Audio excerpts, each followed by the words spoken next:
یا نبی سلام علیکہ، یا رسول سلام علیکہ۔ اگرچہ یہ باتیں تلخ ہیں اور بعض ذہن اس کو قبول کرنے کو بھی تیار نہیں ہوتے، لیکن کیا ہم معاشرے میں نہیں جانتے کہ ایسے لوگ موجود ہیں کہ ماں بیمار ہو گئی تو قرض فیکٹری سے لیا، ملازم ہے بیچارہ، علاج کرواتے کرواتے ماں انتقال کر گئی، پھر ختم کے لیے قرض لیا، پھر 10ویں کے لیے لیا، پھر چیلم کے لیے لیا۔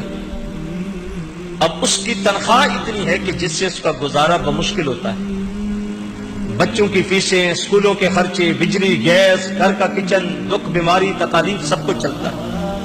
اور سب جانتے ہیں کہ آج کل حالات جتنے سخت ہیں اور جتنے مشکل ہیں، لیکن وہ قرض پہ قرض اٹھاتا ہے۔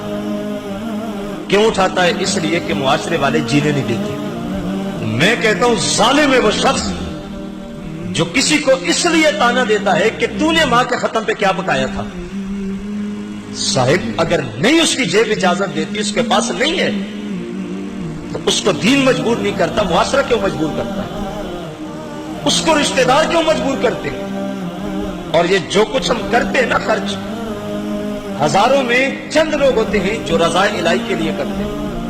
اکثر و بیشتر لوگ رشتہ داروں میں اپنی عزت بچانے کے لیے خرچ کرتے ہیں، کہتے ہیں دوست ہے، رشتہ داری ہے، برادری ہے، لوگ کیا کہیں گے، ہم اس لیے خرچ کرتے ہیں۔ میں کہتا ہوں نہیں تمہارے پاس صدقہ کرنے کے لیے کچھ بھی، بیٹا ہے، بیٹی ہے، 5 وقت کی نماز پڑھنی شروع کر دے۔ یہ مرنے والے ماں باپ کے لیے سب سے بہتر صدقہ جاریہ ہے۔ آپ جب بھی سجدہ کریں گے، آپ کے سجدے کا نور ماں باپ کو قبر میں پہنچے گا۔ لیکن معاشرے کا انداز یہ ہے، وہ کہتے ہیں یہ کام ہم سے نہیں ہوتا۔ کوئی آئے نا دم درود تعویذ کے لیے حضرت کے پاس اکثر ہمارے لوگ آتے ہیں، انہیں کہا جائے نا کہ 5 وقت نماز پڑھیں یا یہ سورت پڑھ لیا کریں، وہ کہتے ہیں حضرت بس تعویذ لکھ کے دے دو، لٹکا دے اور کام ہو جائے۔ یہ پڑھنا پڑھانا، یہ سجدے کرنا، نماز پڑھنا، قرآن پڑھنا، یہ ہمارے معاشرے میں عادت ہی نہیں بنی ہے۔ ہم کہتے ہیں ختم بھی ہو تو مدرسے سے بچے بلا دو، ایک دیکھ پکا کے کھانا دے کے ختم پڑھا دو۔ اور صاحب ماں تو تیری تھی، اس نے پالا تجھے، زندگی تیرے لیے اس نے وقف کی، اور آج تیرے پاس اتنا بھی وقت نہیں ہے کہ ہفتے میں بیٹھ کے، مہینے میں بیٹھ کے ماں کے لیے قرآن ہی پڑھ دے، وہ بھی کرائے پہ پڑھاتا ہے۔ اس نے تجھے پالا، زندگی تیرے لیے وقف کی تھی، جس درد سے ماں کے لیے تو پڑھے گا اس درد سے دوسرا تو نہیں پڑھ سکتا۔ لیکن ہم نے ایک عادت بنا لی اپنی زندگی کی، کہ روش اور ایک ڈگر بنا لی۔ والدین کے ساتھ، دین کے ساتھ جو ہمیں تلقین دی گئی اور جو ہمارا دین ہمیں تعلیم دیتا ہے، وہ اعتدال کی دیتا ہے۔ اب کوئی بھی موقع آئے تو اس میں تعلیم یہ ہے کہ اس قدر نہ تو ہاتھ کم کر کے رکھیں کہ آپ کے پاس سب کچھ ہے، لیکن آپ اسے صرف نہیں کرتے۔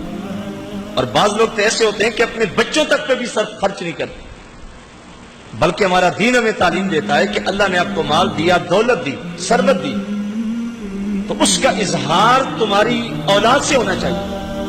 ان کو اچھا پہنائیں، اچھا کھلائیں، تاکہ پتہ چلے کہ اس بندے کے اوپر اللہ کا کرم ہے۔